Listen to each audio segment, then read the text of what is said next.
नाज़रीन अस्सलाम वालेकुम। आपकी मोहब्बतों और चाहतों के साथ लियाकत नवाज़ मलिक हाज़िर खिदमत है। नाज़रीन, गुज़श्ता वीडियो में मैंने ये ज़िक्र किया था कि लगता यूँ है कि इस्टेब्लिशमेंट एक दफ़ा फिर सियासी बनने जा रही है।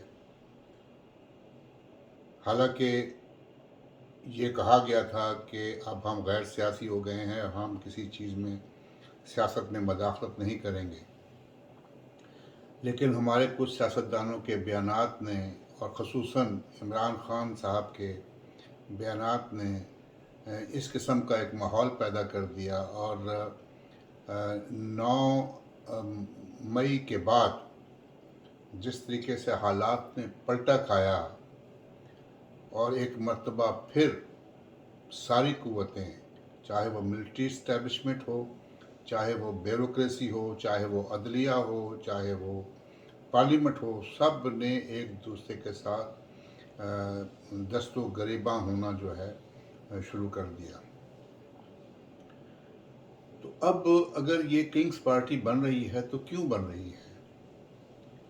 अब इलेक्शन होंगे तो क्या ये एक बैलेंस रखने के लिए किसी को देखें। अब जब इलेक्शन होते हैं तो मैं एक वाक़या आपको बयान करता हूँ कि राजा बिशारत साहब जो हमारे वज़ीर कानून रहे हैं पंजाब के, इनके वालिद साहब का नाम था राजा लाल खान साहब। राजा लाल खान साहब जो थे वो वाह कैंट का जो एरिया था उसमें से एमएलए का इलेक्शन लड़ते थे। तो उनके एक और कज़न थे जिनका नाम था राजा अशरफ।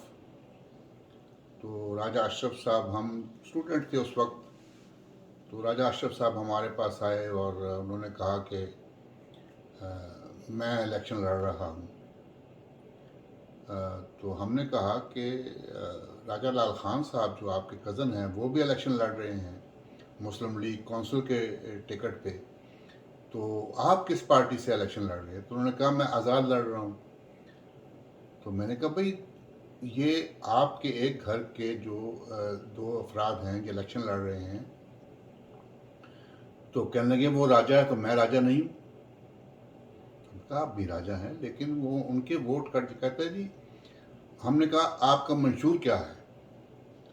तो उन्होंने कहा हमारा मेरा मंशूर है राजा लाल खान को हराना। मैं तो जीतूंगा नहीं लेकिन मैं वोट तो काटूंगा ना। तो ये पॉलिटिक्स है।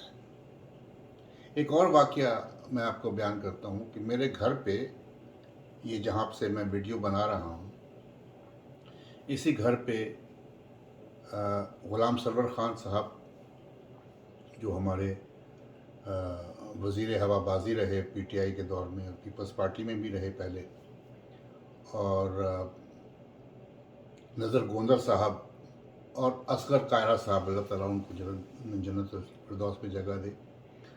असगर कायरा साहब बैठे हुए थे तो बातों बातों में सियासत की बात छिड़ी। तो मुझे कहने लगे कि मलिक साहब, पीपल्स पार्टी में रहना मेरी मजबूरी है। तो मैंने कहा कि क्या मजबूरी है आपकी कायरा साहब? तो उन्होंने कहा कि मंजूर शाह जो है वो मुस्लिम लीग में है, अब मैं उसके साथ नहीं बैठ सकता, मैं पीपल्स पार्टी में हूँ। अगर आज वो पीपल्स पार्टी में आ जाए तो मैं मुस्लिम लीग में चला जाऊँगा। तो गोया साबित ये हुआ कि कोई नज़रियात की सियासत नहीं हो रही। ये इलेक्टेबल्स की सियासत ने पाकिस्तान की जमहूरियत को तबाह कर दिया है। पहले होता था नज़रियात की पॉलिटिक्स होती थी। जनरल ज़िया ने जो इलेक्शन कराए थे 1985 के गैर जमाती इलेक्शंस, उन्होंने एक ऐसी सियासतदानों की खेप तैयार कर दी है कि वो जो भी आप देखें, ऐसे ऐसे सियासतदान हैं जो पीपल्स पार्टी में भी रहे, जो मुस्लिम लीग में भी रहे, जो पीटीआई में भी रहे, और अब भी वो बैठे हुए हैं कि जो पार्टी भी बरसे इक़्तिदार आएगी उसके साथ वो चले जाएंगे, उसके वो टिकट होल्डर हो जाएंगे, और वो इलेक्टेबल्स की पॉलिटिक्स जो है, हर पार्टी जो है उसकी कोशिश होती है कि इलेक्टेबल्स उसके साथ आ जाए। बहरहाल अल्लाह ताला पाकिस्तान को अपने हिफ्ज़ व अमान में रखे। दूसरी बात ये है कि मैंने आसिफ अली ज़रदारी साहब का एक बयान देखा कि उन्होंने फरमाया कि जब मैं चाहूँगा तो इलेक्शन होंगे। अब उन्होंने किस तनाज़ुर में कहा, ये तो आसिफ अली ज़रदारी साहब कोई लूज़ बॉल जो है वो नहीं खेलते, वो बड़ी नपी तुली बात करते हैं। तो मुझे ये लगा कि क्या आरिफ अलवी के बाद जब वो रिटायर हो जाएंगे, आरिफ अलवी ग़ालिबन सितंबर में, तो क्या आसिफ अली ज़रदारी दोबारा सदर बन जाएंगे? हो सकता है। अगर वो बन जाएं तो आसिफ अली ज़रदारी का जो ट्रैक रिकॉर्ड है एक सदर पाकिस्तान की हैसियत से, वो बड़ा पॉजिटिव है।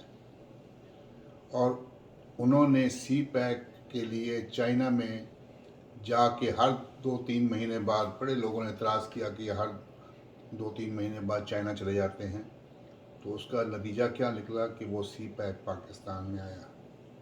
और जब आसिफ अली ज़रदारी साहब ये कह रहे हैं कि मैं पाकिस्तान की इकॉनमी को मैं खड़ा करूँगा, तो उनकी बातों को रद्द नहीं किया जाना चाहिए। और मैं समझता हूँ कि अगर वो सदर पाकिस्तान बन गए तो वो जो है वो पाकिस्तान के लिए एक मुस्बत जो है वो कदम होगा। दूसरी बात ये है कि ये जो आर्मी इस्टेब्लिशमेंट है, इसको इतने दूर तक नहीं जाना चाहिए। एक चीज़ हो गई, गलतियां हर इंसान से होती हैं, और इमरान खान साहब को भी एक दफ़ा ठंडे दिमाग से ये सोचना चाहिए कि उन्होंने उन लोगों की बातों पे, जो उनके साथ बैठे हुए थे, जो उनकी टीम थी सारी, जो एकदम ही जैसे ही उन पर थोड़ा सा वक्त आया सख्त और वो सब आपको छोड़ के चले गए, तो एक दफ़ा ठंडे दिमाग से बैठें और सोचें। और जो लोग ये चाह रहे हैं कि इमरान खान साहब को सियासत से माइनस कर दिया जाए, वो गलती पर हैं। इमरान खान साहब भी मुहिब वतन पाकिस्तानी हैं। उनमें कुछ थोड़ी सी एक मैं समझता हूँ ज़िद या जो इनकी इना है उसमें थोड़ा सा आ जाता है, लेकिन उनको ये चाहिए कि वो अपने आप को एक सियासतदान की तरह तैयार करें, ना कि वो किसी एक मुहिम जो की तरह। क्योंकि मुहिम जो बनना, आप अच्छे तरीके से बने तो फिर ठीक है, लेकिन आपकी पाकिस्तान को ज़रूरत है। और मैं समझता हूँ कि इस वक्त पाकिस्तान पीपल्स पार्टी की ये कोशिश होगी कि ये जो इमरान खान को जो माइनस करने की जो बातें हो रही हैं, उस पर पाकिस्तान पीपल्स पार्टी रेजिस्ट करेगी।